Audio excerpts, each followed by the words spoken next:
Thank you. Well, thank you very much, and I'm thrilled to be back in the great state of Texas, and I'm thrilled to be back at CPAC. CPAC, Matt.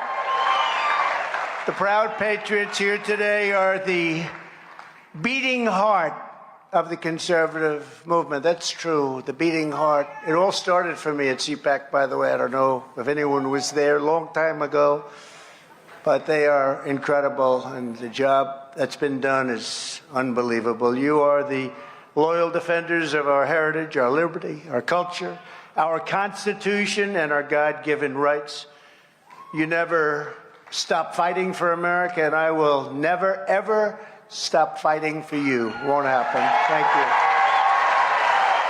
But let's begin this evening by showing our appreciation to our two wonderful hosts, two incredible people, unbelievable patriots, a family of young ladies that are even more beautiful than they are. I have to say it. They are beautiful. We just took pictures, and it's great to see Matt and Mercedes Schlapp.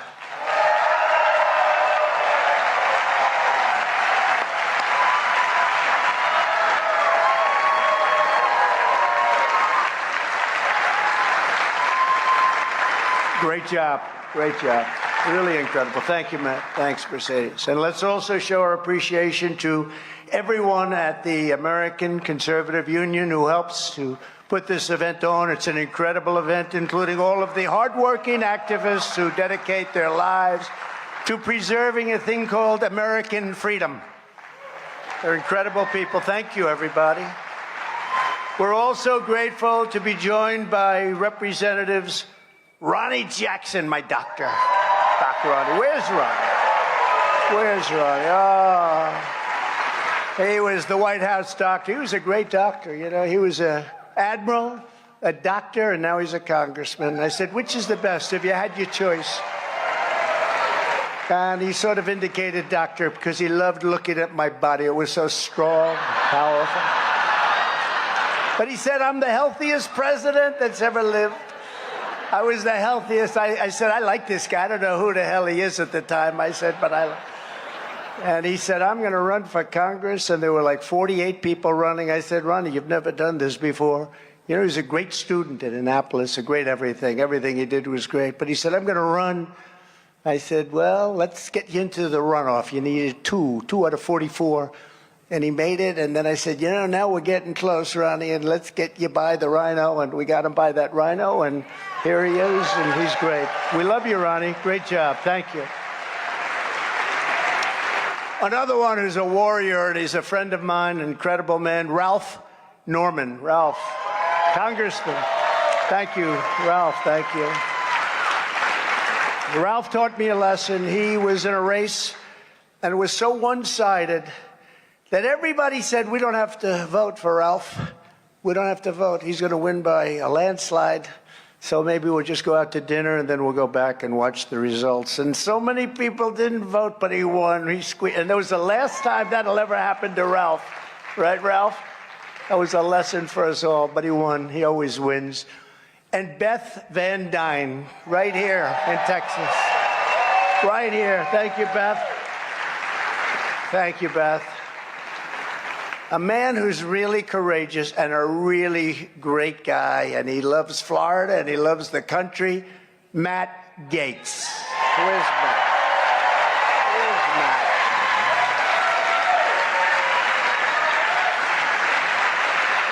I'll tell you, he's always working, and he does indeed fight for all of us. For freedom is what he fights for. Lauren Boebert, I heard you speaking, Lauren. Wow. I heard you speaking. That was something. I said, who the hell is that out there? And it was Laura. And she had one of the greatest commercials. She said, yeah, anybody can enter my house. Then she takes out her gun, starts spinning it around. But he may not leave the same way. This is her commercial. I said, I don't know who that is, but I love her. That was a long time ago, right? And I can say the same thing for Marjorie Taylor Greene, a real champion.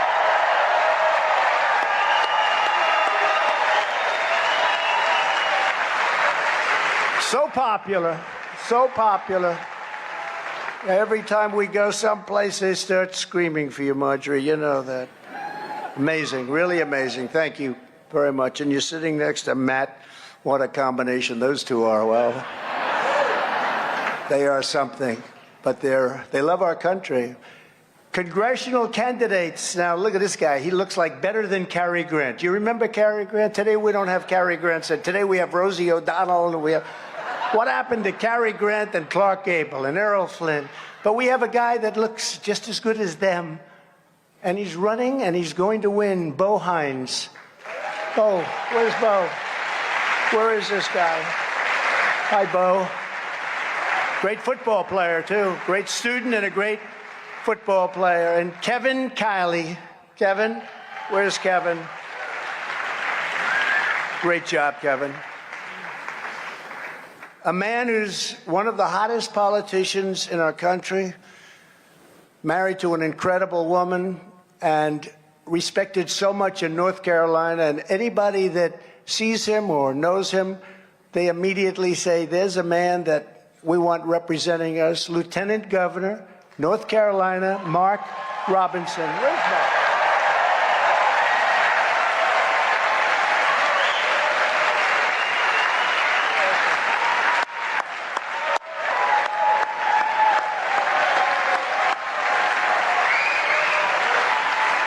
Thank you, Mark. Great. You're a very popular guy, Mark. And somebody that really took this country by storm, not just the state, but took the country by storm. Tudor Dixon, governor of Michigan, soon to be, we hope, straighten the state out.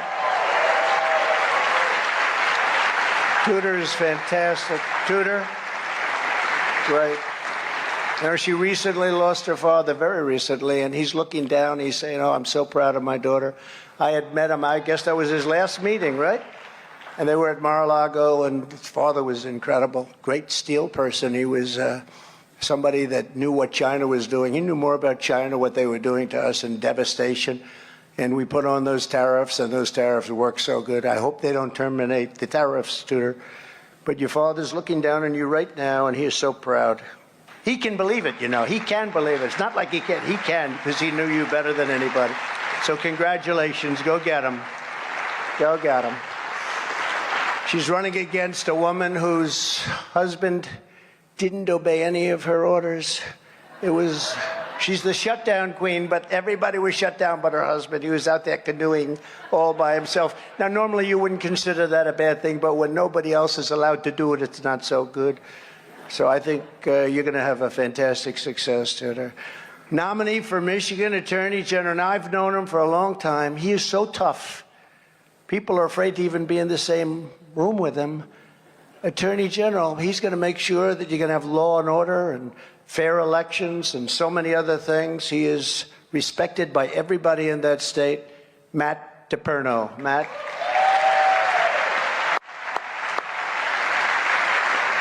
That's an important race. And a person who you just saw, one of the hottest politicians in this world, I think, at this moment, and I think it's going to be that way for a long time. She's incredible. I met her, and almost immediately I said, this one is incredible. I'll never forget, I was in Arizona, and a lot of people there, and I was introducing some of the folks, and everybody was bored stiff. I said, this place is dying. And I'm introducing gubernatorial candidates, and it was like, I said, I got to get through this. This is very bad. There were a lot of candidates. And then I introduced this woman named Carrie Lake, and the place went crazy. Right? The place went crazy.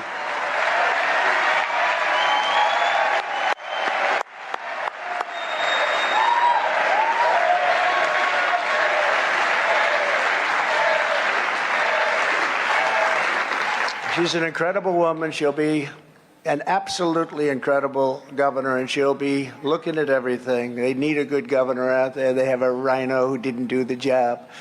Not supposed to say that. That's not politically correct, but I'll say it anyway. You don't mind. So, Kerry, good luck out there, and we'll be out there. We'll do a couple of rallies. We'll get 45, 50,000 people. Remember when I get 50,000 and Biden couldn't fill up the 8 circles, and they said, he won. He won. Couldn't fill up 8 circles, and he won. I don't think Kerry feels that way. I don't think a lot of people do. That state has such spirit. It's incredible. So congratulations. That's an unbelievable win. Thank you. Good. A friend of mine and somebody who was truly one of the best. He was so brave. He was so courageous. Ambassador Rick Grinnell. So brave. Where is he? Where is he?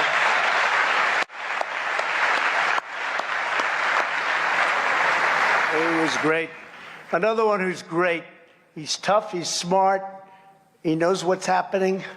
And he's really been a friend to this administration, to my administration. And when the other side saw him, and a lot of times he and Rick worked together. That was a duo. When I had a big problem, I'd send the both of them because the other countries didn't have a chance. Up here, they didn't have a chance. And even with toughness, they didn't have a chance. Kash Patel. Here's Kash.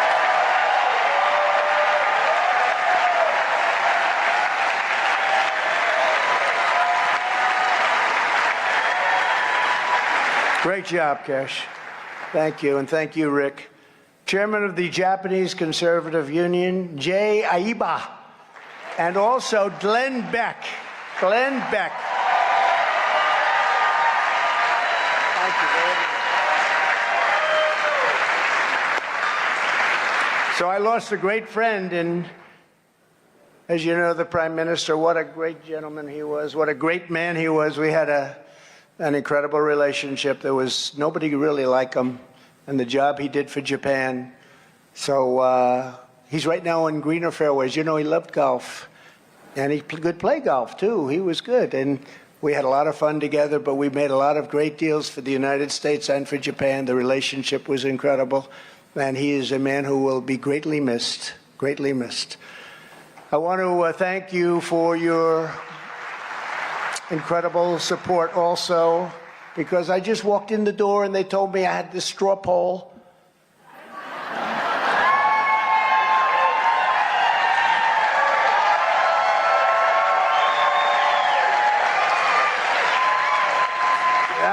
I just come in, sir, you won the straw poll. I said, I better damn win that straw poll.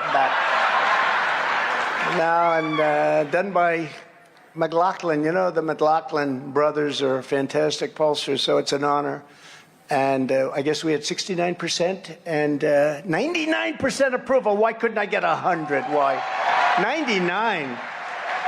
Wow. When was the last time somebody had a 99% approval? That's pretty good. Thank you, everybody. You're the people that voted. Wow.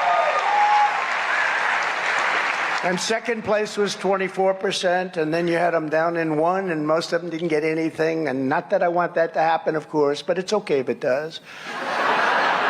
And a very special thanks, and I do really appreciate that, Matt, because it's a very, it's very respected, that straw poll. It comes out and heavily covered, and really something. It's really where the heart of conservative people in this country is. That straw poll is a tremendous indicator of what's happening in our country. And a very special thanks for the amazing support from so many conservative Hispanic Americans in the Americano media straw poll. I got 81%. Is that nice? 81.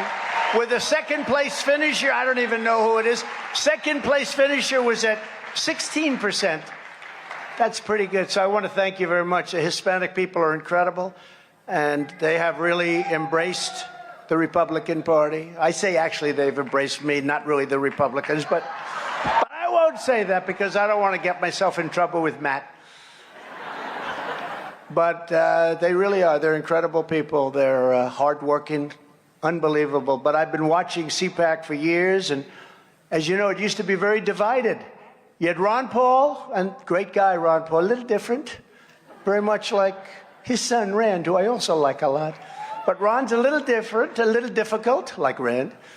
Rand can be difficult, but you know, when they're your friend, they're your friend. But you had the Ron Paul people, you had the Bush people, and of course you had the rhinos. And I don't know. I'm shocked to hear that.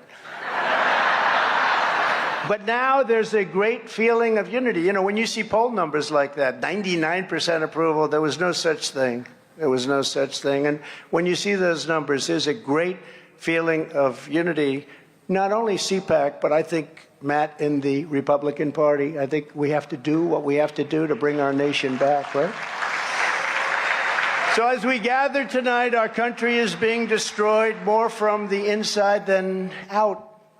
America is on the edge of an abyss, and our movement is the only force on earth that can save it. This movement right here.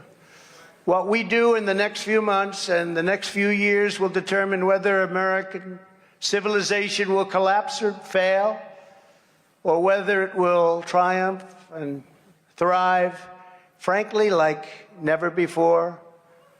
This is no time for complacency. We cannot be complacent. We have to seize this opportunity to deal with the radical left, socialist lunatics and fascists, and we have to hit them very, very hard. It has to be a crippling defeat because our country cannot take it. You remember when I was campaigning, and again, we did much better in the second election than we did in the first, by many millions of votes, much, much better. But I used to say, not thinking this could even be very possible, but it always had a chance. It will be Venezuela large scale or Venezuela on steroids. That's what's happening to our country. It's not even thinkable. We have to take this chance to shatter the corrupt Washington establishment once and for all. We have to run aggressive, unrelenting, and boldly populist campaigns. Populist, we want to be populist. We want to love our country. That's what we want. And we have to throw off the shackles of globalism and reassert two very important words. You know what the words are? America first. It's a very simple thing. We have to put our country first. And we had that done, and we were doing great. If we do this, then not only will we fire Joe Biden, Chuck Schumer, crazy Nancy Pelosi. What was she doing in Taiwan? Everything she touches turns to bad. I don't want to say it. Because I don't want them to say, he used foul language, you know. I don't want to say, but it does. It turns bad. Look, I got impeached twice. She failed twice. The woman brings chaos, and that's exactly what's happening. What's happened in China right now, what's happening in China and Taiwan with what's going on, she played right into their hands because now they have an excuse to do whatever they're doing, and I will tell you, it would have never, ever happened in a million years under Trump. I can tell you that.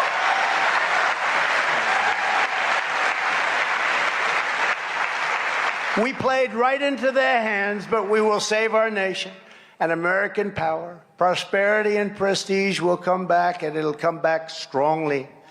Victory cannot come a moment too soon. You could take the 5 worst presidents in American history and put them together, and they would not have done the damage that Joe Biden has done to our country in less than 2 years. Sure. The contrast between the Trump administration's amazing success and the Biden administration's breathtaking failure could not be more stark. Let's look at the facts. I got gasoline for cars, put it in the tank. Thank you very much. $1.87 a gallon. I got it down to... They have it now at $5, $6, $7. A friend of mine from California called me this morning. He just paid $8.55, he told me, California. And you'll follow. You'll follow. It's not even believable.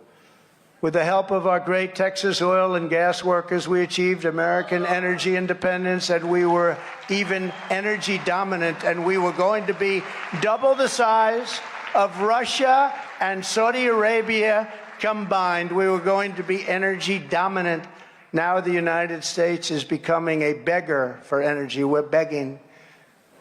We gave you the largest tax cuts and regulation cuts in American history. That's why we had the job numbers. And don't forget, you have not good job numbers right now. They're not counting all of the millions of people that aren't working.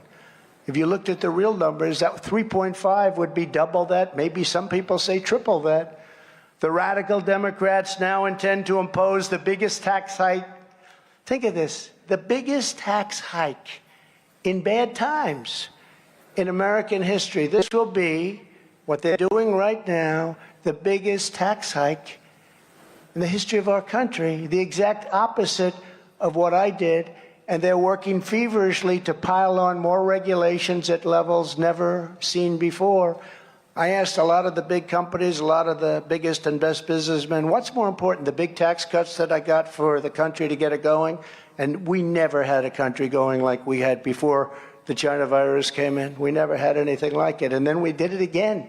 We did it again. We did it twice. The stock market was actually higher. It was actually higher than it was pre-COVID, as they say. COVID, such a nice name. I wonder where they got it. Mitch McConnell got taken for a ride by Joe Manchin and the group, and the great people of West Virginia have been seriously hurt by these political antics. I love West Virginia. I fought for it. I won by 45 points, 45. Joe Manchin has totally sold West Virginia out. What he's done to West Virginia, I don't believe they're going to stand for it. Let's see what happens. And I said this was going to happen. Joe Manchin is devastating West Virginia. Kyrsten Sinema agreed to allow this massive tax increase just yesterday to go forward, only provided that Wall Streeters are allowed to keep their current carried interest provision. It's a hell of a provision. In fact, I had it ended, and then I ended up getting so much more for it. I would have terminated it. We were all set to terminate. But we got many, many other things for it. They gave up everything to keep it. It's a ripoff. What happened to Manchin and Sinema? What happened? We're trying to figure out what the hell happened. Where did this new philosophy come from all of a sudden? 48 hours? I think if this deal passes, they will both lose their next election. I do believe that. West Virginia and Arizona will not stand for what they did to them. And that includes the races that are being run right now. They're not going to take it. And I told the old broken crow, Mitch McConnell, that this was going to happen. No, I said it. I said it loud and clear. He should have never approved that fake infrastructure deal, never approved it. He approved that infrastructure deal for trillions of dollars, and 91% of it is Green New Deal nonsense. There's only 8% to 9% that's actually for infrastructure. But he said, if we approve this one, they will never come back and ask for more. I said, yes, they will. And guess what? They're voting on it now. So maybe this speech can stop them, because when Manchin hears me say he's going to lose West Virginia, and I'll go down and campaign against him as hard as anybody can.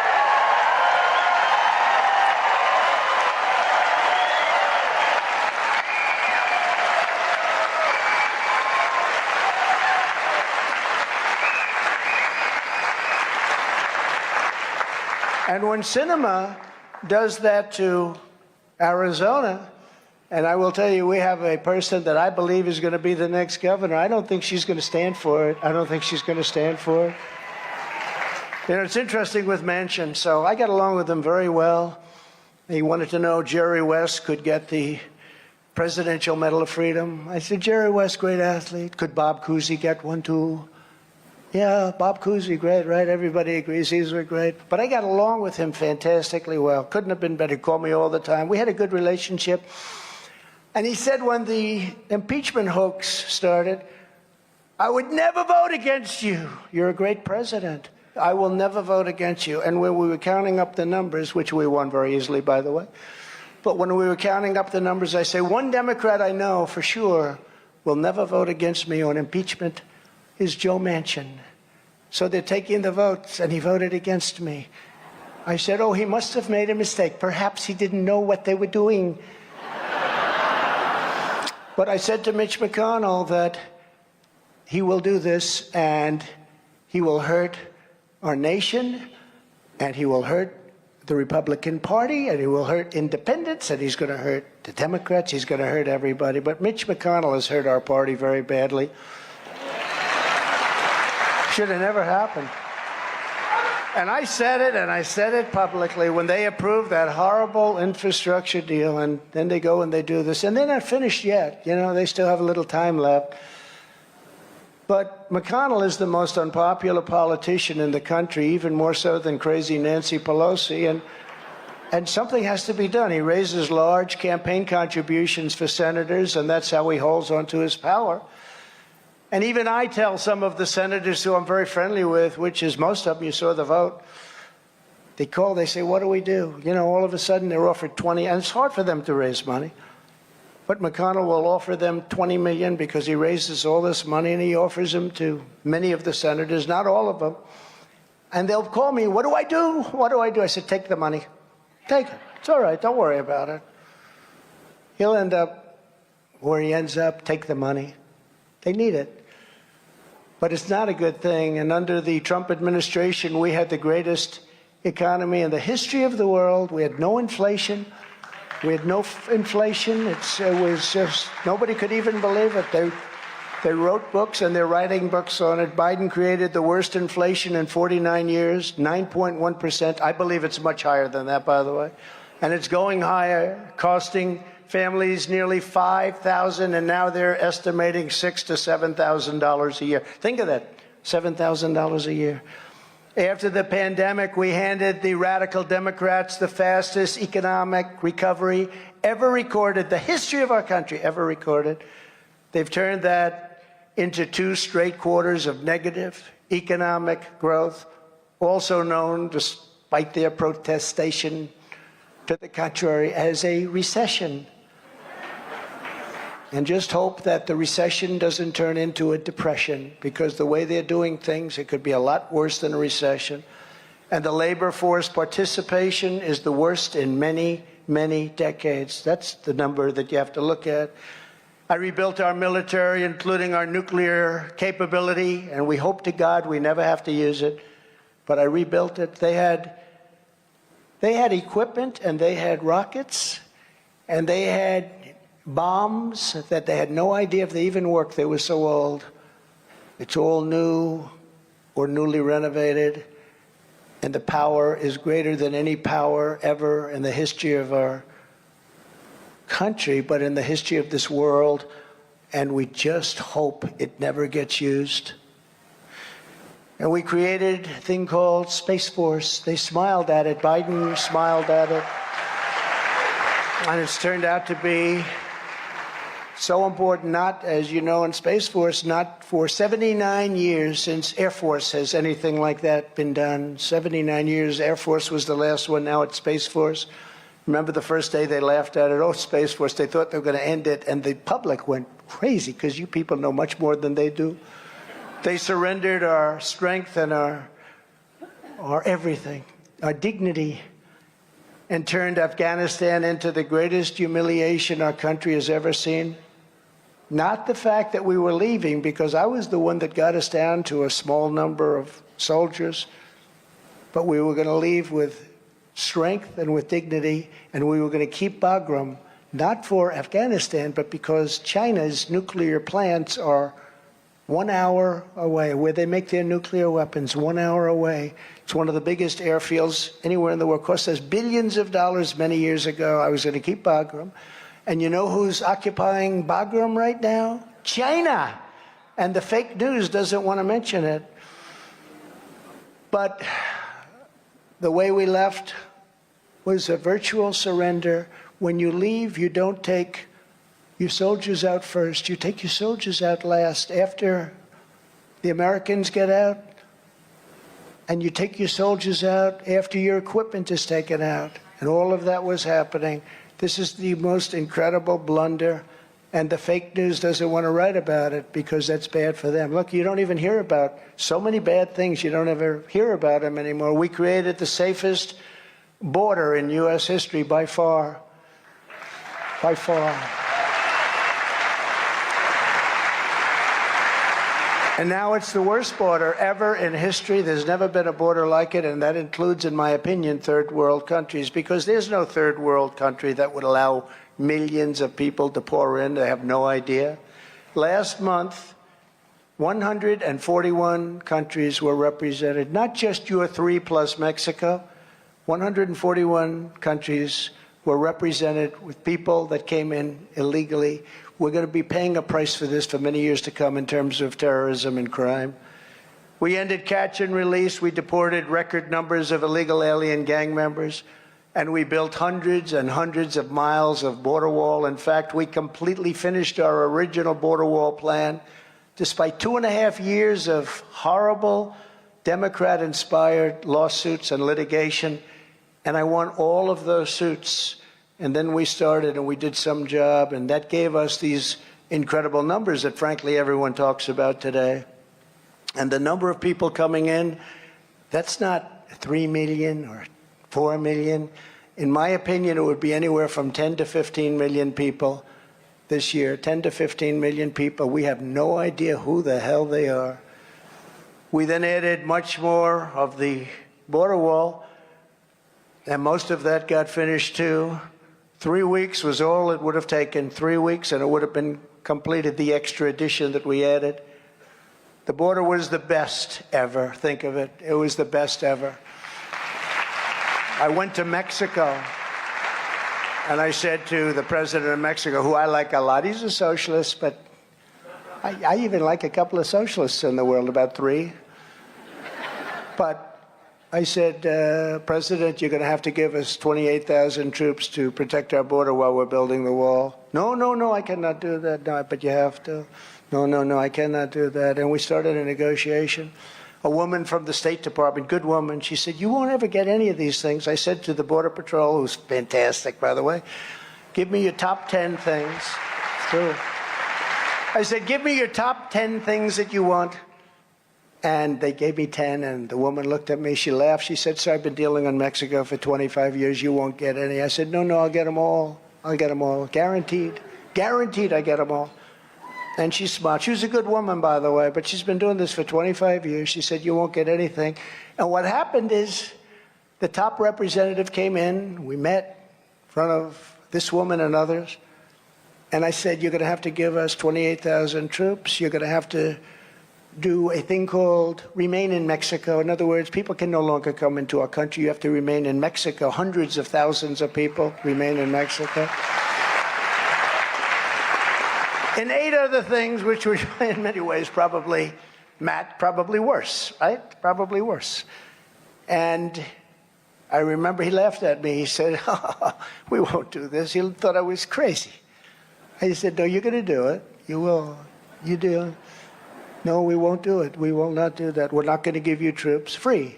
We're not going to give you troops, so we're not going to give you remain in Mexico. Why would we do such a thing? I said, because on Monday morning I'm signing an order that every single car that you make and every single product that you sell into the United States will have a 25% tariff on it.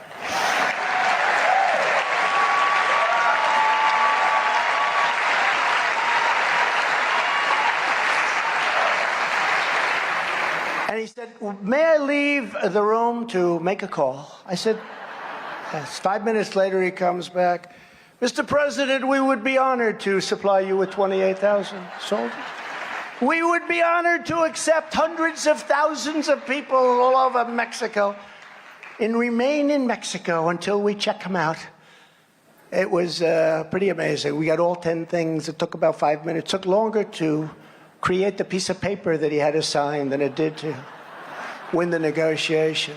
But we don't do that too much. You know, we have a big advantage over China, but people don't know it. We have an advantage over Russia, big, but we don't know it. Nobody knows it. They don't know how to use it if they did know it. The border was the best and safest in U.S. recorded history.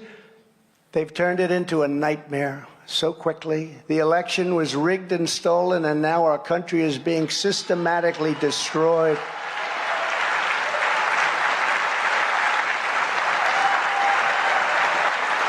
And everybody knows it.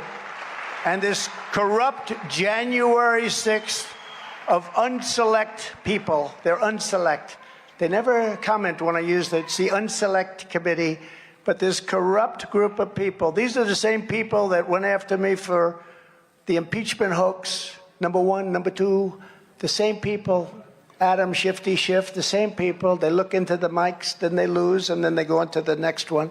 It's a disgusting. If they'd use the same energy to go and make our country great, it would be an incredible thing, but I don't know if they can do that.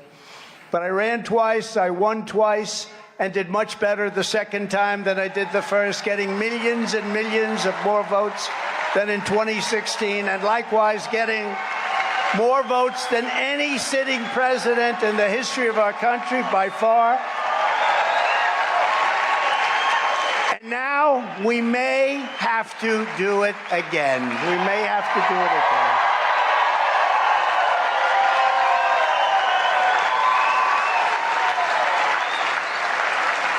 Thank you. Thank you. It's so sad what's happened to our country. We're like a third world country in elections, and we're like a third world country on airports. Has anybody been flying around lately or trying? We're like third world. But first, we have to win an earth-shattering victory in 2022. We have to do it, coming up in November. So to win in this November, this election needs to be a national referendum on the horrendous catastrophes the radical Democrats have inflicted on our country. The Republican Party needs to campaign on a clear pledge that if they are given power, they're going to fight with everything they have to shut down the border, stop the crime wave, beat inflation, and hold the Biden administration accountable. They have to hold it accountable. Job number one for the next Congress.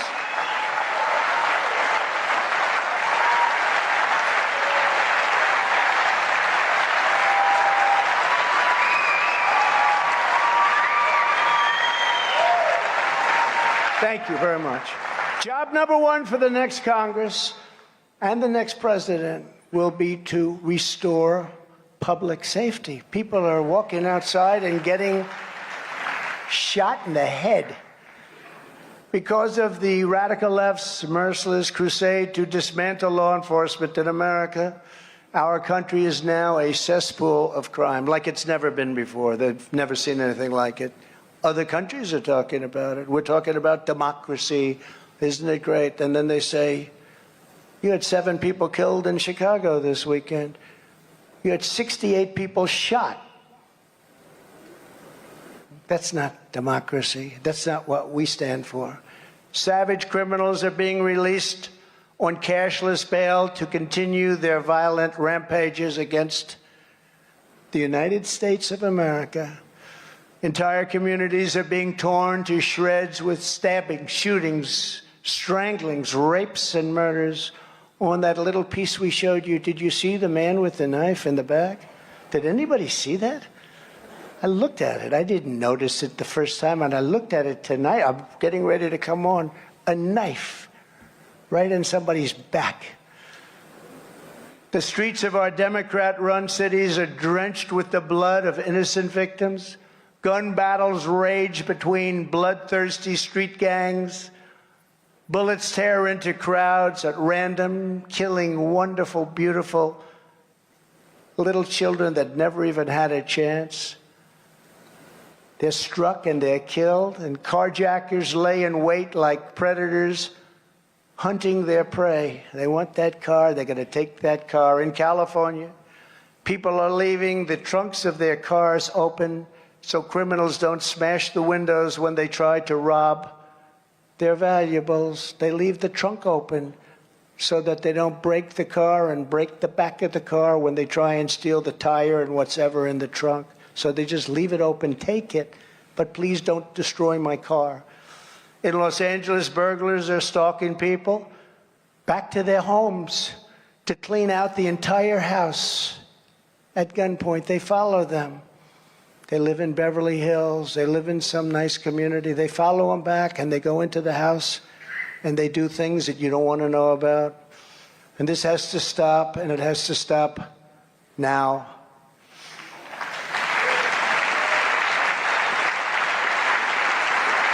We are going to make America great again, but we have to make America safe again first. It's time for leaders who have the courage to say what needs to be said and do what needs to be done. Has to happen. It has to be happened. That's why when I see Tudor, when I see Kerry, when I see the people that are running, these people are not going to play games. They want to bring our country back. They're going to bring our country back. To repair the damage from Democrats, gutting of police forces nationwide, defund the police. How about that? Defund the police. Now they're saying, well, we really didn't say that. Oh, yeah, they did. And now they're saying it again. Never going to change. The next Congress should spearhead the largest increase in the hiring of police officers in American history, hiring tens of thousands more officers nationwide. Make our cities safe. We have to leave our police alone. Let them do their job. Give them back their respect. They know what to do. We have to allow them to do it.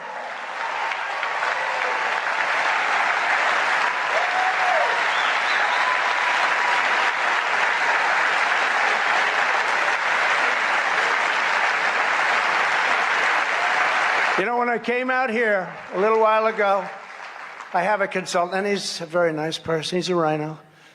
And he said to me, sir, I don't think you should say that last statement.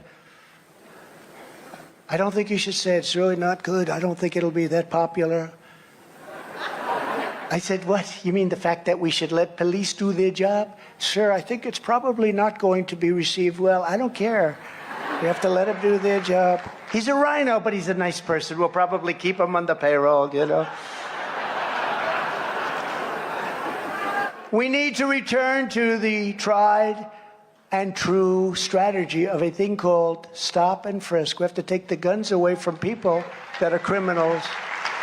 Instead of taking guns away from law-abiding Americans, let's take them away from the violent felons and career criminals for a change.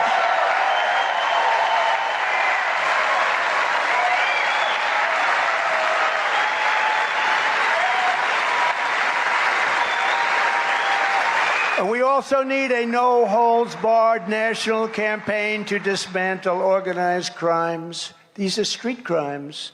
Organized crime today is on the streets, and this administration doesn't want to talk about that crime.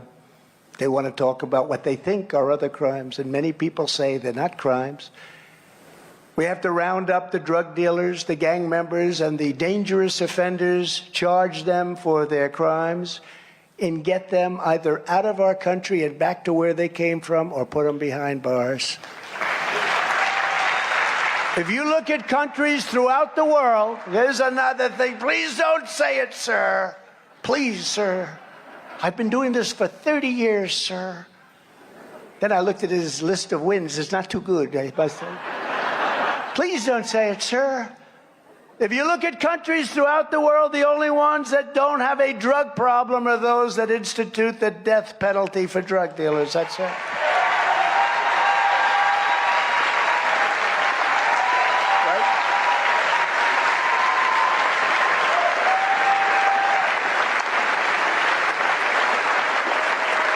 When I was in China, and until the plague came in, I had a very good relationship with President Xi. We made a great trade deal for our manufacturers and farmers, but after the plague, I don't even talk about that deal. Too much damage done.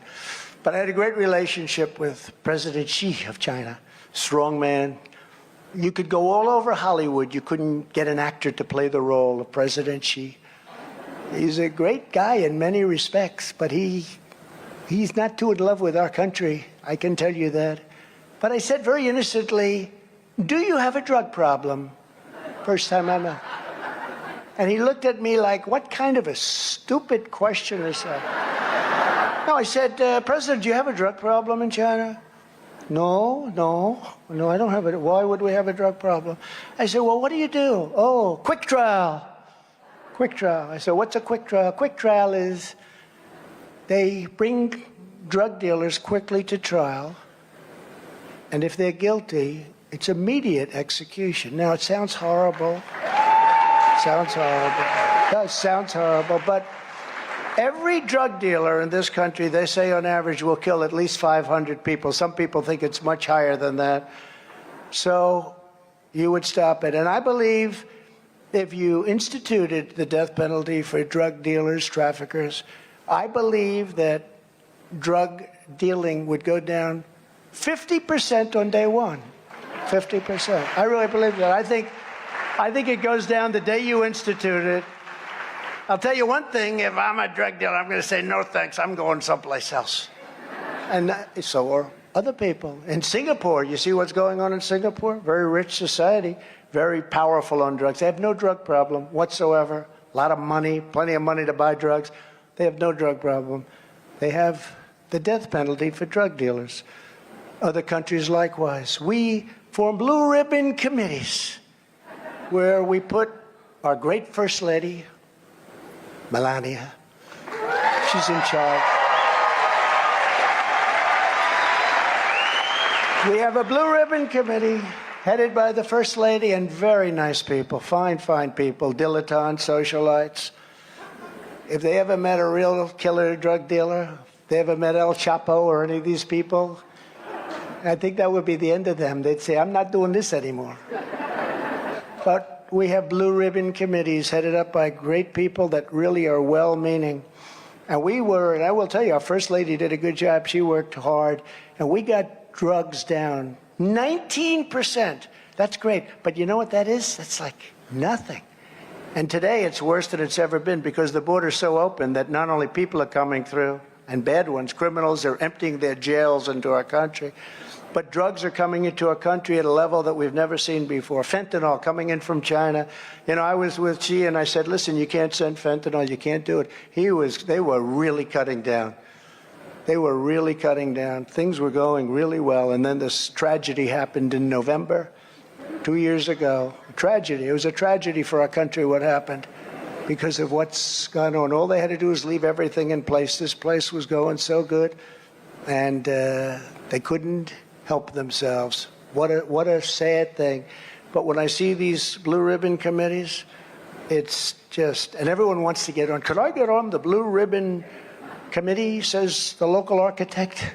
Yeah, but they don't know what's happening here. No, you need the death penalty for drug dealers. Drugs will go down immediately by 50% and probably more.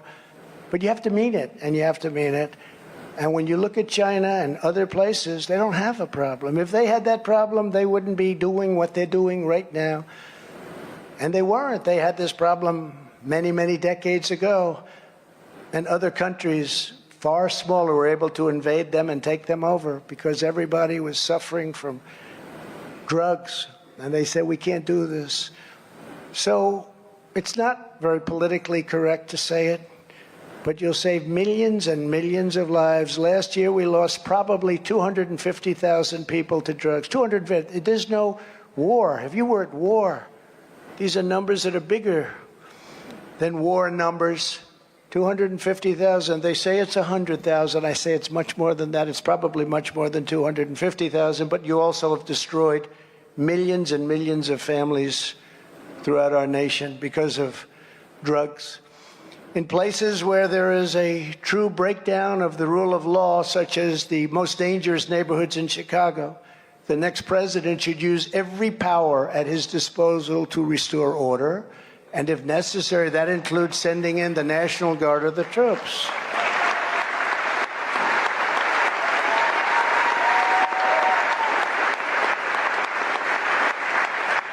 Every American of every background deserves to live in safety and in peace. Every American.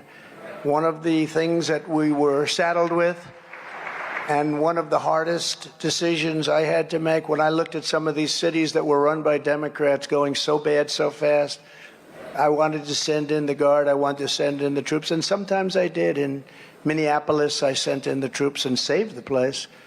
I was getting ready to send them in Seattle when, if you look at, I guess it was Antifa, took over a big portion. You don't read about that too much. Nothing happened to those people, or very little. I think nothing.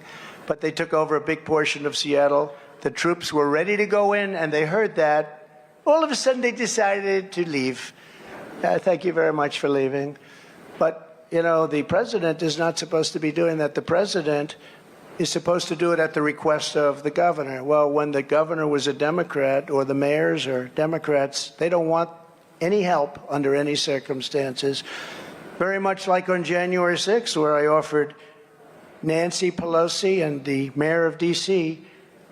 from 10 to 20,000 troops, because I thought the crowd was going to be very, very large coming in, because I felt it.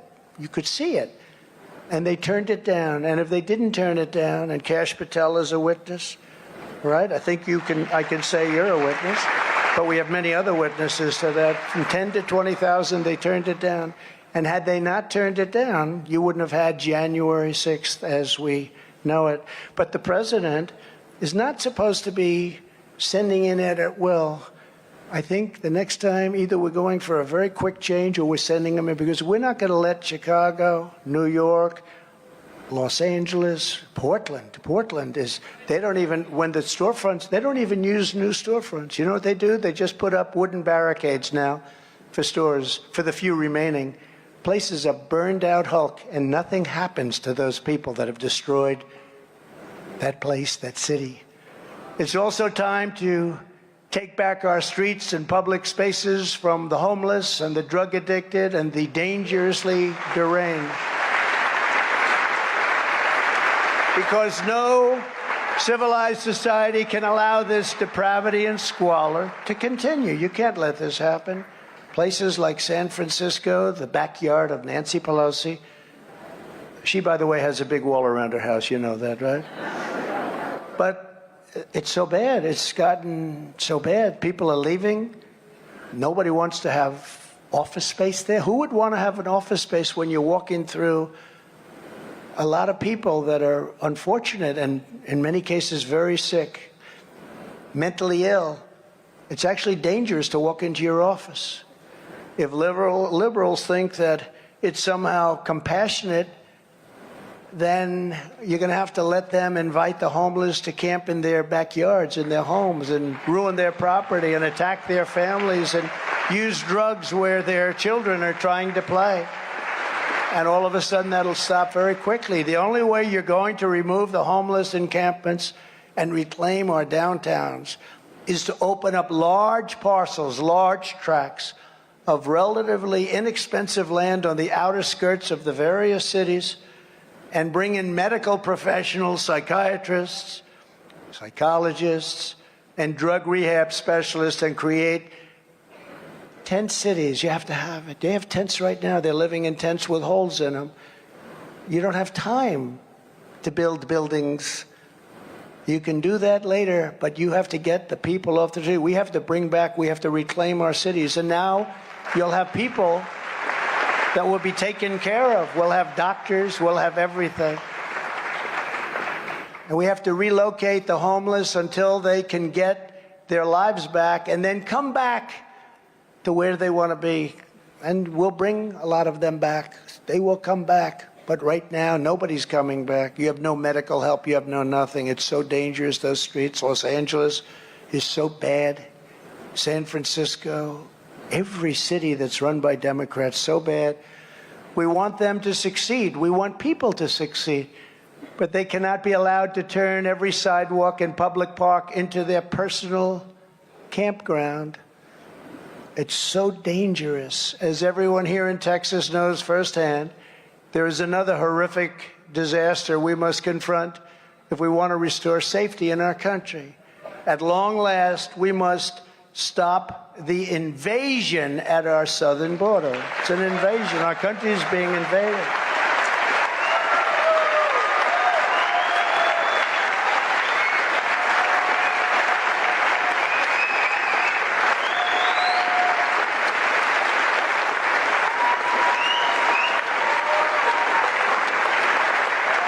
Our country's being invaded just like a military force was pouring in. Just last month, an illegal alien here in Texas was indicted for the cold-blooded murders of 4 elderly women throughout the state and he's been accused of links to the deaths of at least 24 people. 24 people. Perhaps the deadliest serial killer in Texas history. They're now saying he could be the deadliest serial killer. He's an illegal alien. Earlier this year, an illegal alien fugitive with a prior arrest for aggravated assault and many other arrests viciously shot and killed a Harris County police officer at a traffic stop. No reason whatsoever. None. And in New Mexico last year, an illegal alien criminal out of jail on unsecured bond was charged with decapitating a man, mutilating his body, and kicking his head around like a soccer ball all over the public park. Think of this. Animals. Never forget, every death at the hands of a criminal, illegal alien, is entirely preventable. This is all preventable stuff. We remember Kate, don't we? We remember Kate standing in San Francisco with her father. We remember that. A man who came in 5 times at least and shot beautiful Kate dead. Republicans in Congress must make clear that on their watch, not a single penny of taxpayer money will go to funding Joe Biden's open border agenda. It's a sick agenda. It's a sick agenda. Makes no sense. And some things make sense. You know, I understand the other side. You always have to understand the other side. I understand the other side. Open borders. Nobody has open borders. It makes no sense. You know, we fight and spend billions and billions and even trillions of dollars defending the borders of countries that are 7,000 miles away, but they don't want to spend any money to defend our border. Makes no sense, does it? Next year, we have to use the purse strings to send a message to every would-be illegal alien all over the world. If you break into our country illegally, you will be caught. We will detain you, and we will quickly send you back to the place from which you came or put you in prison immediately.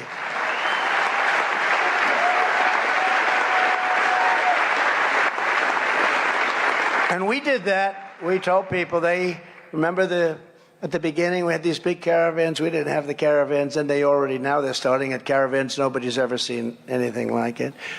But the Obama administration had a big problem before us because they would bring people into Guatemala, Honduras, El Salvador, and Mexico, lesser extent, and they'd bring them back, and they wouldn't let us land the planes. They wouldn't let them have buses. They wouldn't let them come back into the country. So you'd have the worst gang members in the world, mostly MS-13.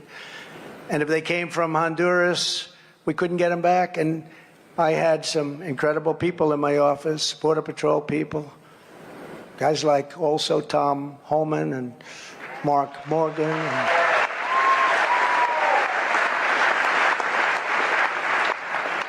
so many others. These are great people. These are brave people.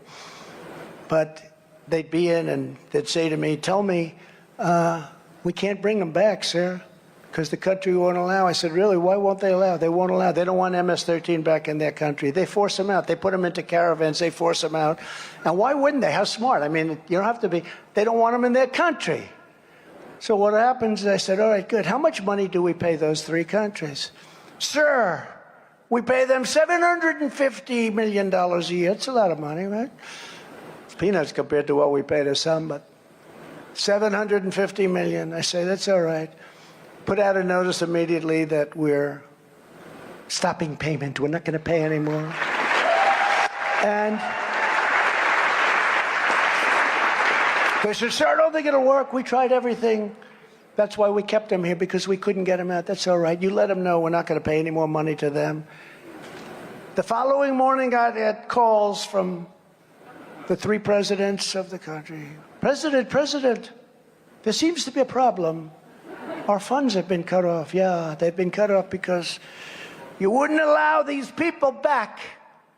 that you probably pushed into our country because you didn't want them because they were criminals and they were in jail in many cases. You got to take them back.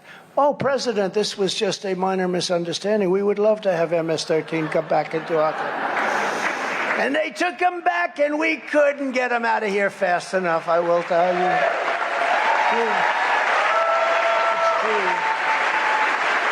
It's true, Carrie. Carrie will do it. Carrie's going to stop them at the border. There's nobody coming in. Arizona, that'll be a safe place again. This guy Kelly, by the way, he's done nothing. He's done nothing. Blake Masters is going to do a fantastic job, Carrie. Kelly's got nothing going. He never did a thing. Never did a thing. We'll also need a record increase in the number of new ICE officers and Border Patrol officers to resume the enforcement of our immigration laws and to deport the illegal aliens Joe Biden is refusing to deport. They won't even take out illegal aliens out of our country. In addition, we should pass much tougher penalties for repeat immigration violators, of which there are many. If you're a foreign national who repeatedly tramples upon the laws of our nation, you should be looking at spending a long time in jail. We can't do it anymore. We can't do it. We're like the poor, stupid people that take everybody, including criminals and some of the worst murderers in the world. As we secure the border, another key priority for the next Congress and the next president will be to drain the swamp once and for all.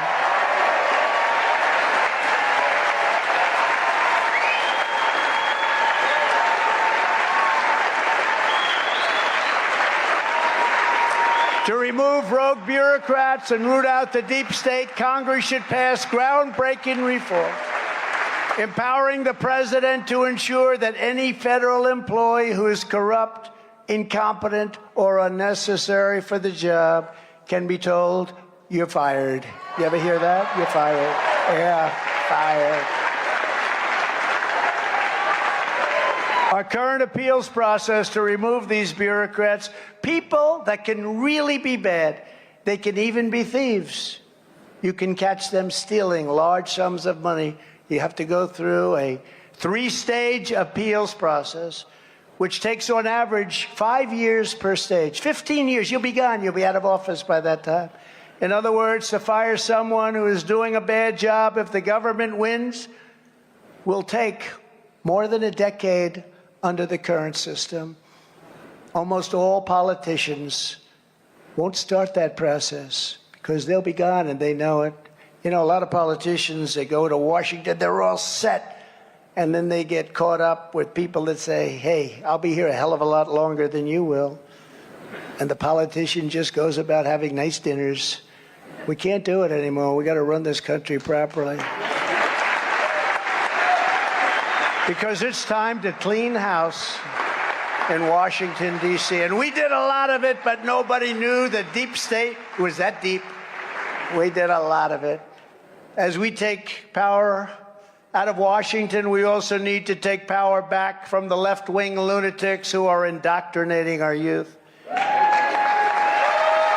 We have to finally and completely smash the radical left's corrupt education establishment. The current system is sick. It's sick.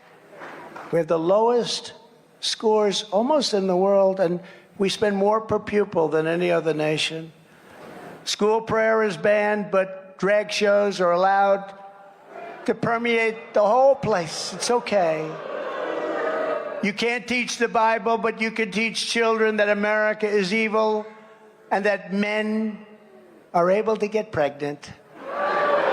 Whatever it takes, conservatives must liberate America's children from the captivity of these Marxist teachers' unions. That's what they are. Where do they come from?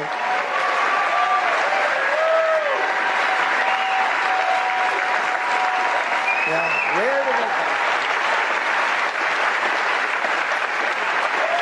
from? We need to defend parents' rights. Think of this. I gave a talk a few days ago, and I was talking about defending parents' rights, and I just said, you know, says parents' rights. They said, can you imagine we're even talking, we are going to defend parents' rights. Did you ever think 10 years ago, 5 years ago, that we would be fighting for parents' rights? What's more basic than parents' rights, especially parents' rights over their children? We're trying to defend parents' rights. It's so crazy. Across the country, we need to implement strict prohibitions on teaching inappropriate racial, sexual, and political material to America's school children in any form whatsoever. And if federal bureaucrats are going to push this radicalism, we should abolish the Department of Education.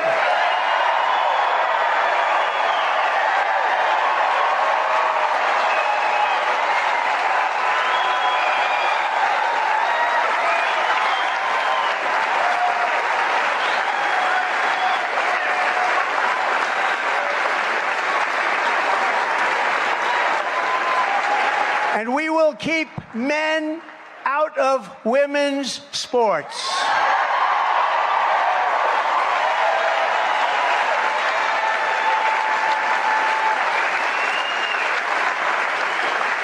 That's another one. And by the way, we have a great person here. Where's our beautiful, great swimmer? Gaines, where's Gaines? Come up here. Will you please come up here? Come up. This is a great champion. And she was beating everybody, and then one day she looked over and said, that's the largest human being I've ever seen. Come here. Come on up.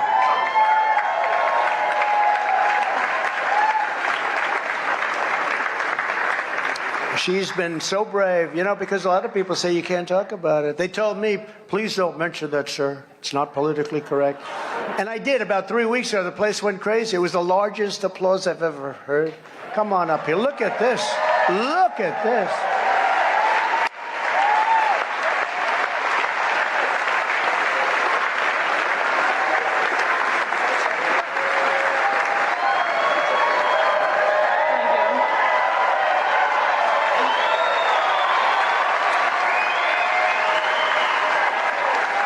Basically, all I want to say is that it takes a brain and common sense and fifth grade biology level understanding to realize that this is blatantly unfair. It's completely obvious. And so I spoke earlier today and I said a lot. So I'll keep it short and I'm just going to say, keep female sports female. Yes.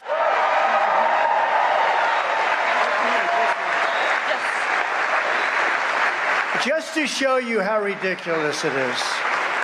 Look at me. I'm much bigger and much stronger than her. There's no way she could beat me in swimming. Do we all agree? Huh? Thank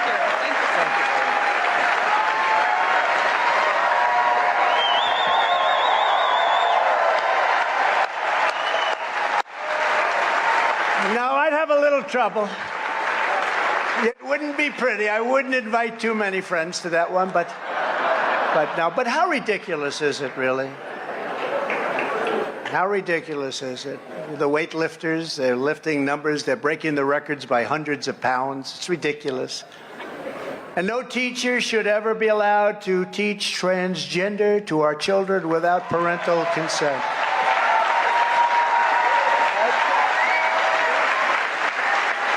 At the same time, we need to get critical race theory and left-wing gender ideology out of our military. I had it out. The world is too dangerous for America's armed forces to be politically correct. You look at what's happening with China and Russia, but you look at those rockets going up one after another, and we don't want to be politically correct with our military. We got to be tough. Can you imagine George Patton? He had a very strong temper. He was a very violent man, actually, great general, violent guy. And he'd walk in and he'd be screaming at people. They'd throw him out of the military today because he wasn't nice. Now we have to get back to running things. I had it totally out of the military. I had it out of government through executive order. and you couldn't get the Democrats to go along with it, but it didn't matter. I had it totally out. One of the first things they signed back in was that nonsense, and we can't let that happen. We have to take back over. We have to take over government. We have to run it like it's supposed to be run. We must also win the battle to restore free speech in America. Republicans across government have to be ruthless in going after the new censorship regime. It's censorship. It's worse than it's ever been. I've never seen anything. It used to be, even 10 years ago, because I was always very active with different things, and I'd fight the media. I'd say something dead fair. You go back and forth, and you win, you lose. You like to win, but you win, you lose. Today, they don't even talk about it. If you have anything to do with the election, they don't want to talk about it. If you have anything to do with certain things, they won't even talk about it. They don't want to debate it. January 6th never brings up the election, which is the reason all of those people were there. They don't want to talk about it. They don't want to look at the corruption that took place in Arizona and all of the states. You saw in Wisconsin. I was in Wisconsin, and it was an incredible group of people. But the nursing homes, traditionally, very few people vote in nursing homes. But in 2020, they had almost 100% of the people voting. And you know how they found out? Because the children of elderly people in the nursing homes were so angry. My father did not vote. He's comatose. He's been sick. He's ready to die. He'll be dead very soon. He didn't vote. Daughters, sons, they were very angry about it. That's how it started. They have Justice Gableman. He came out with a scathing report about how crooked the election was. We should expose exactly what they're doing, what they're hiding, who they're silencing, and who is funding it all, and who is coordinating it. Go out, sign up now, by the way, for Truth Social. It's really great. It's given us a voice. It's giving us our voice back. The list of urgent tasks for the next Congress and the next president is endless, and we do not have to wait. We have to move quickly. We don't have time to wait. Our country is being shot. It's being destroyed. It's something we have to do for the future. The future of our country is at stake. We don't have time to wait years and years. We won't have a country left. What I used to say about Venezuela is true. We have to save the economy, defeat the Biden-Pelosi-Schumer tax hike, which is happening right now tonight. Maybe it's already approved. And I do believe that Manchin and Sinema will pay a big price for it.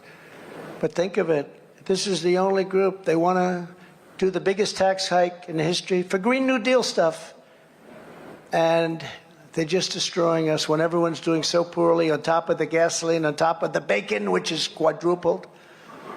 And stop the out-of-control inflation that is crushing American workers and families. It's crushing. Never seen anything like it. To bring down energy prices, we have to abolish the Green New Deal. It's a fake. It's a fake. It's a fake.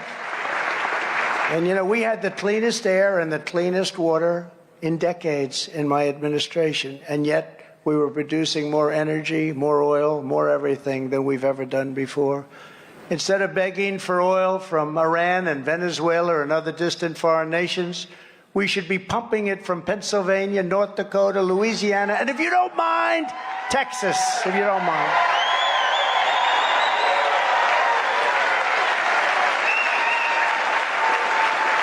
We should once again require able-bodied single adults to go back to work or train for a job in order to receive welfare and taxpayer-funded benefits. We need the workers. We have to eliminate all remaining COVID mandates and lockdowns. And we have to rehire every patriot who was fired from the military with an apology, and we have to give them their back pay. We have to restore America First. We have to go back to the America First foreign policy. We have to be America first. Right now, we are truly America last. We are America last. Focus squarely on our national interests, and we have to keep the United States out of these ridiculous, endless foreign wars where they don't even want us. To build on my historically successful trade policies, we need to increase the president's tariff power, and we need to make my China tariffs permanent. We took in billions and billions, hundreds of billions of dollars. No president has taken in 10 cents, not 10 cents. China doesn't like me too much. We need to hold on to our dignity and need to hold China accountable for the unleashing of the virus upon the world. $50 trillion of damage to the world, not us, to the world.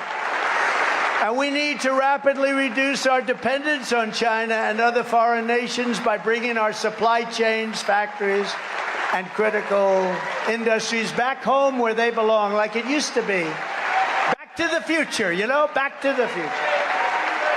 To be a strong nation, America must be a manufacturing nation, and we were doing that. We were doing that. Now they're sending it all back to other nations to make for us and to make a tremendous amount of money. We have to protect our totally under siege Second Amendment. It is under siege. And restore the ancient and sacred right to self-defense. I'm sorry. One thing you know, they take away your guns. They're not taking away the guns of the bad guy, are they? They're not going to take away the guns of the bad guy. None of them are giving up their guns. We have to defend our cherished Constitution and uphold our heritage as a society built and sustained by Judeo-Christian values.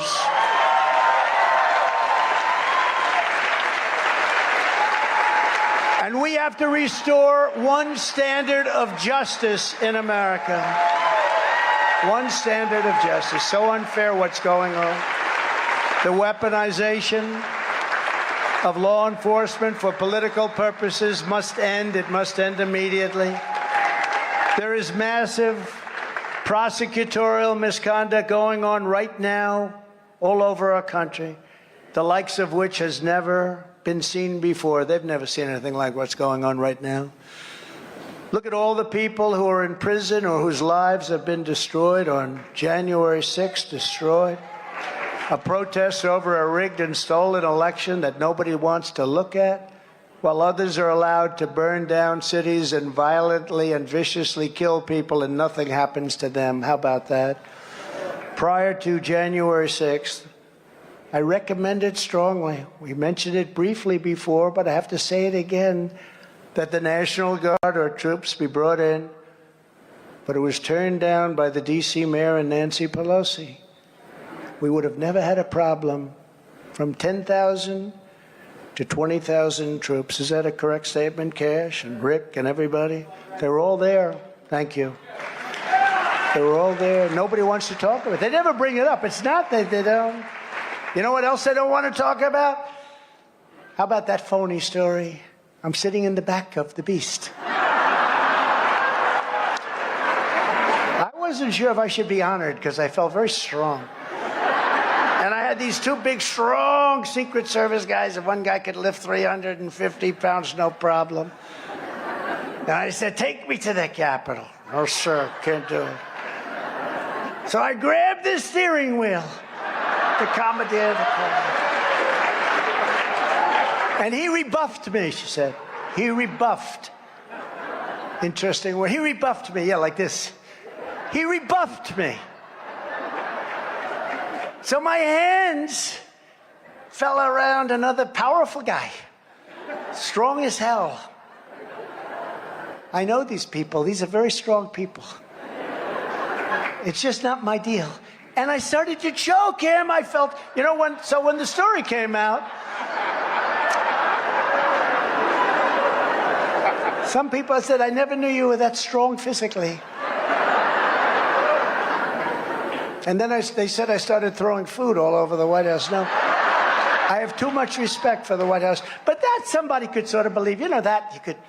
But to think that I'm going to be jumping into the seat grabbing a wheel, being rebuffed, grabbing this big, powerful guy. His neck is like this and grabbing. I'm going to take him.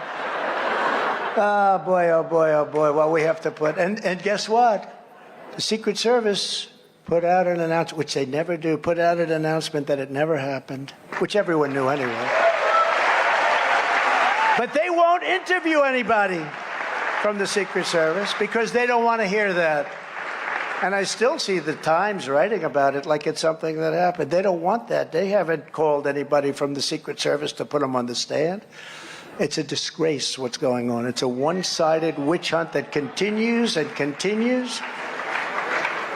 As another example, the sting that they did involving Gretchen Whitmer was fake. Just like those who instigated January 6th. It was a fake deal. Fake. It was a fake deal. Gretchen Whitmer was in less danger than the people sitting in this room right now, it seems to me. And you look to see what happened, and trials are going on all over the place. And I guess a lot of people, Tudor, are being exonerated, aren't they, huh? They're being exonerated. Finally, everywhere we have the chance, we must pass critical election integrity reforms, including universal voter ID. They don't want a voter ID. They don't want voter ID under no circumstances.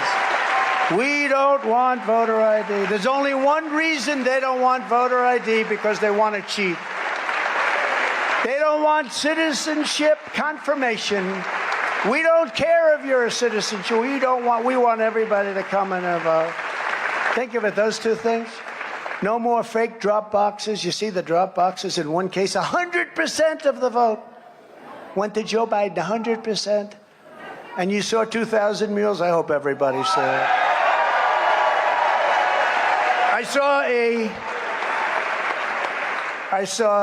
I looked at this movie, then I saw somebody being interviewed by Fox, unfortunately, somebody named Sandra Smith.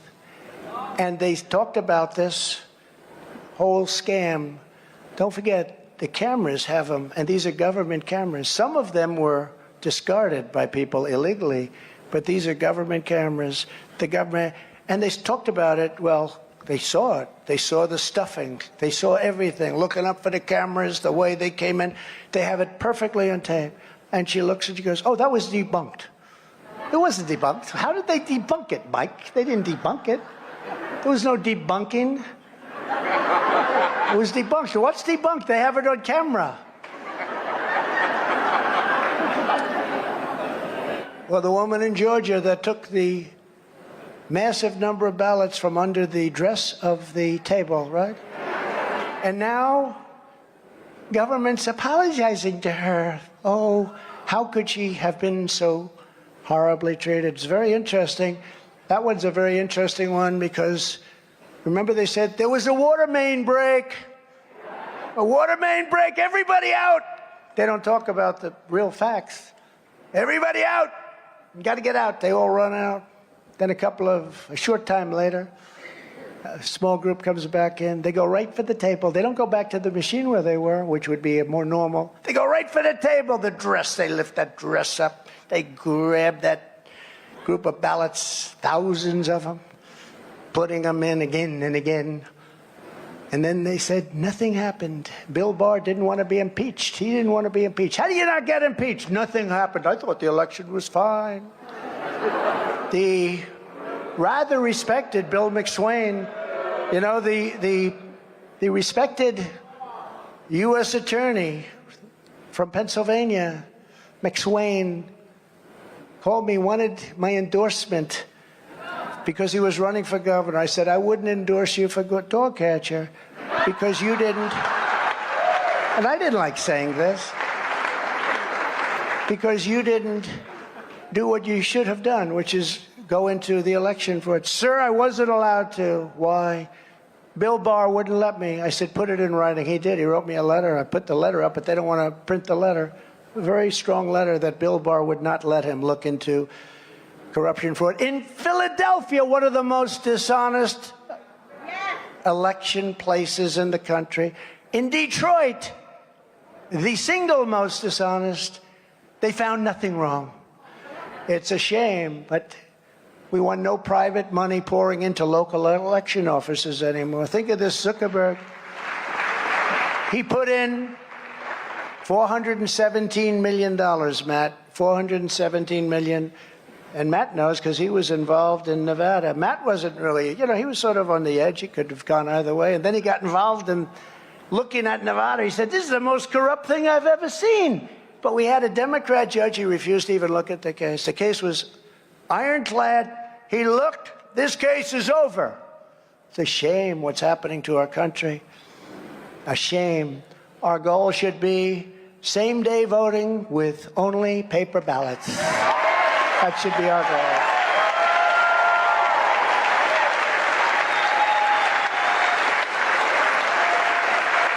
goal. Only paper. France just had, which is a pretty big country, just had 55 million people vote, all paper ballots, all same-day voting. By 10 o'clock in the evening, the election was over. And the person that lost didn't go around complaining. It's on to the next one. I'd much rather do that. But that would be the worst thing that could happen to our country. Because we have to have honest elections, or we have to have borders, or we don't have a country.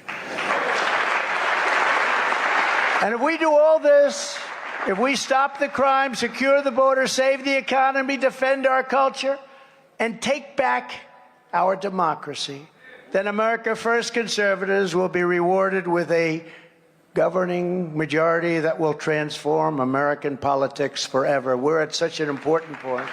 The radical left will be banished into political oblivion. We will save our freedom, we will save our children, and we will save our country.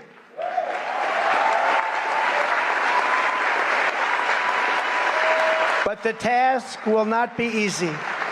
Together we are standing up against some of the most menacing forces, entrenched interests, and vicious opponents our people and our country has ever seen. A friend of mine recently said that I was the most persecuted person in the history of our country. And then I thought about it, because I didn't have time to think much because I'm always being persecuted. And I felt, he may very well be right. What a terrible thing. We had, think of it, a Russia scam that was covered religiously by the fake news media, even though they knew it was a fake. They knew it was fake. They knew earlier than anybody. It turned out to be a concocted fairy tale made up by crooked Hillary Clinton, the Democrats, a sleazeball writer named Christopher Steele, and a coordinated effort. This could only happen to me, with, of all places, you know who coordinated? Russia! They were the ones that were involved with the Russia hoax on me. Then I had impeachment hoax number 1, impeachment hoax number 2, the Mueller investigation resulting in a verdict after 2 years of no collusion with Russia. During the very early part when I came down the escalator with our great First Lady, who, by the way, is very popular. They love our First Lady. Great style and great heart. But when I came down the escalator, it started early on. Young people would come up. You might have heard this story. I've told it a couple of times, not much. But young campaign workers, sir, it's such an honor to meet you, sir. Oh, someday I want to be president. Sir, can I ask you one question? Yes. Do you have anything to do with Russia? I said, that's a strange question from this kid. Then a month later, somebody else would come up. Sir, it's an honor to meet you. Sir, do you have anything at all or any knowledge of anything that happened with you in Russia? No. And I was so innocent. It was so crazy that I didn't even take it seriously. But after about the 5th time this happened, sir, do you have anything to do with Russia? I said, what the hell is going on with Russia? And they made up a phony story. It was a concocted story. And it really started as a way to shift blame for the fact that Hillary Clinton and the Democrats lost the election. But then it got carried away and the press loved it, and it kept going and going. But I tell this story with a very heavy heart because I have a son who's a very good guy, Don. Very, very good guy. He's a good person. Sometimes he comes across a little rough, but you know what? He's just a good person. And think of this. Adam, Shifty Schiff, and these people, they made up this hoax. They knew it was a hoax. And I saw him at the microphones one day saying, Donald Trump Jr., the son of the President of the United States, will soon be going to jail for what he did with Russia. Think of this. He's saying that my son, my beautiful son, my child, is going to go to jail. And he knew it was a hoax. Wants to put my son, destroy my son, and he knew it was a hoax. And it continues to this day. These are evil people. These are sick people. Think of that. Right? Kimberly? Right? Who has been through anything like this? Certainly no politician and definitely no president. All of this while I was doing so much as president, including creating the most secure border in American history, record tax and regulation cuts, $1.87 gasoline, no inflation, low interest rates, record growth in real wages, record growth in our economy, beating China and Russia and everybody else, rebuilding our entire military, rebuilt our entire military. You know, our military was falling to pieces. We have jet fighters that were 44 years old. You've heard the story where the grandfather flew them, then the father, then the son. The historic Abraham Accords bringing peace to the Middle East, Jerusalem and Israel, much, much more. And now we have the January 6th Unselect Committee of Political Hacks and Thugs, like Schiff. Think of that, though. Think about that. How would you like to be a father and watch this guy, not a stupid man. He's a psycho, but he's not as stupid. And he does have an oddly shaped head. It's shaped like a watermelon. Right? No, he's a psycho. And he acts like so sanctimonious. Ladies and gentlemen, I'm sorry to report Donald Jr. will be in jail for what he's done. And he knew it was a hoax. What they do to destroy lives, and they're destroying the lives of many other people right now with that same thing and that same sickness and thinking. But it's the very same people who perpetrated the lies that I was an agent of Russia. Me, I'm an agent. I'm the worst thing that ever happened to Putin. Look what he's doing now. He's knocking the hell out of everyone because he has no respect. That would have never happened with me. Would have never happened. And it was an amazing thing. I had to listen to this. You know, with Russia, I put the biggest charges on every one of their people. But what did I do? I stopped Nord Stream 2. Nobody ever even heard the term Nord Stream. I found out, but I stopped them. And I stopped them. Why did I stop them? Because I thought it was a terrible thing for our country. It was a terrible thing for Europe. I told that to Germany. They all smiled. Very famous now. Germany was smiling when I was at the United Nations saying this is a terrible thing. All you have to do is look at the last 200 years. It's going to happen again. We could end up in World War III because we are being governed by incompetent people. Could happen. And this war will be worse than any war ever because we have weapons the likes of which nobody has ever seen before. But you say, where does it stop? Where does it end? It probably doesn't stop. Because despite great outside dangers, our biggest threat remains the sick, sinister, and evil people from within our own country. Never forget, everything this corrupt establishment is doing to me is all about preserving their power and control over the American people. They want to damage me in any form so that I can no longer represent the hardworking citizens of our country, so that I will no longer get a 99% approval rating from CPAC.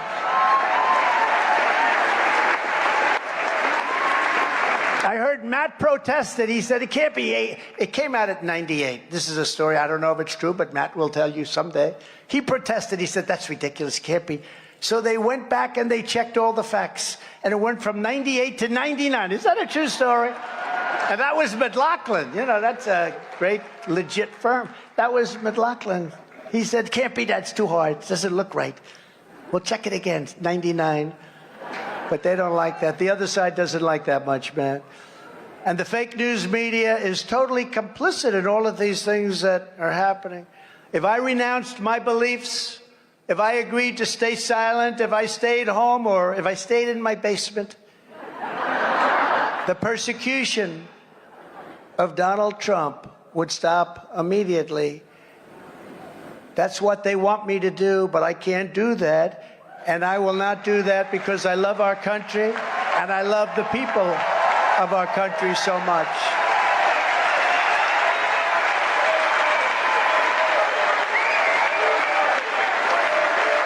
Thank you. I'm not doing this for me because I had a very good and luxurious life. You know that, Kerry. I had a very luxurious life. What the hell did I do? I got a racist attorney general in New York that's been after me for years. She campaigned on the fact I will get Donald Trump. She doesn't know anything about me. I will get him. Terrible people. These are terrible people. I built a great company. Now they're finding out this was a great company. Great company. Actually better than they thought. Much better. But I do it for you, and it's my honor to do it. It's my great honor to do it. Because if I don't, our nation is doomed to become another Venezuela or become another Soviet Union, which is where we're headed, or become a very large-scale version of Cuba, where all is lost and there is no hope. But no matter how big or powerful the corrupt radicals we are fighting against may be, no matter how menacing they appear, we must never forget that this nation does not belong to them. This nation belongs to you. This is your home. This is your heritage. This is your country that your American ancestors won with their own courage, defended with their own blood, and built with their own hands. From the jagged peaks of the Rocky Mountains to the gleaming waters of the Great Lakes, from the majestic valleys of California to the beautiful hill country of Texas. From the stark prairies of the Great Plains to the banks of the Rio Grande, which is under siege also, isn't it? And from the magnificent skyscrapers of New York and Chicago and LA to the beauty right here of the storied Alamo. We inherit the legacy of generations of American patriots who poured everything they had into the nation that they loved. They scaled the summits, they forged the rivers, they crossed the sweltering deserts, braved blistering winters, conquered an unknown wilderness, and settled the great frontier. They laid down the railroads, they built out the highways, and they turned tiny villages towering into great magnificent buildings of iron and steel like nobody had ever seen before. They did it all to make America into the greatest and most exceptional nation in the history of the world.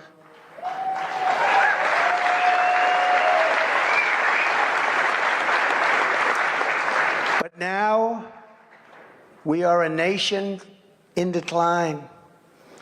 We are a failing nation. We are a nation that is hurting very, very badly. We are a nation that has the highest inflation in over 40 years, and where the stock market just finished the worst first half of the year since 1872. Likewise, we are a nation that has the highest energy cost in its history. We are no longer energy independent or energy dominant as we were just 2 short years ago. We're a nation that is begging Venezuela, Saudi Arabia, and many others for oil. Please, please, please help us, Joe Biden says. And yet we have more liquid gold right under our feet than any other country in the world. We are a nation that is consumed by the radical left's Green New Deal, yet everyone knows that the Green New Deal will lead to our destruction. We're a nation that surrendered in Afghanistan, leaving behind dead soldiers, American citizens, and $85 billion worth of the finest military equipment in the world. And we are a nation that allowed Russia to devastate a country, Ukraine, killing hundreds of thousands of people. And it will only get worse. It would never have happened with me as your commander-in-chief. And for 4 long years, it didn't. And China, with Taiwan, is next. Would also never have happened. We are a nation that has weaponized its law enforcement like never before against the opposing political party. We are a nation that no longer has a free press, no longer has a fair press. Fake news is all we get, and they are the enemy of the people. We are a nation where free speech is no longer allowed, where crime is rampant like never before, where the economy has been collapsing at a rate that few have ever seen, where more people died of COVID in 2021 than died in 2020. We're a nation that is allowing Iran to build a massive nuclear weapon, which they are incredibly being allowed to do right now, and I had it stopped.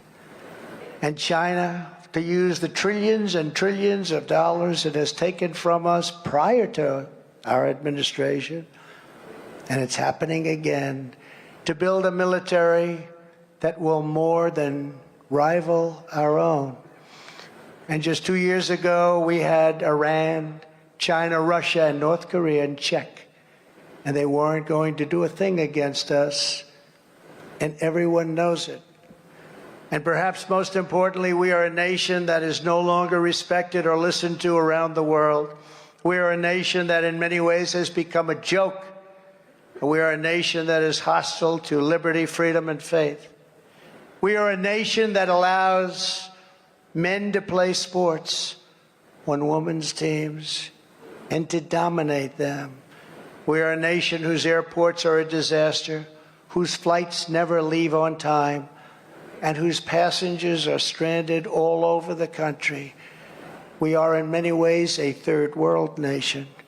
We're a nation whose economy is floundering, whose supply chain is broken, whose stores are not stocked, whose deliveries are not coming, and whose educational system is ranked at the bottom of every single list.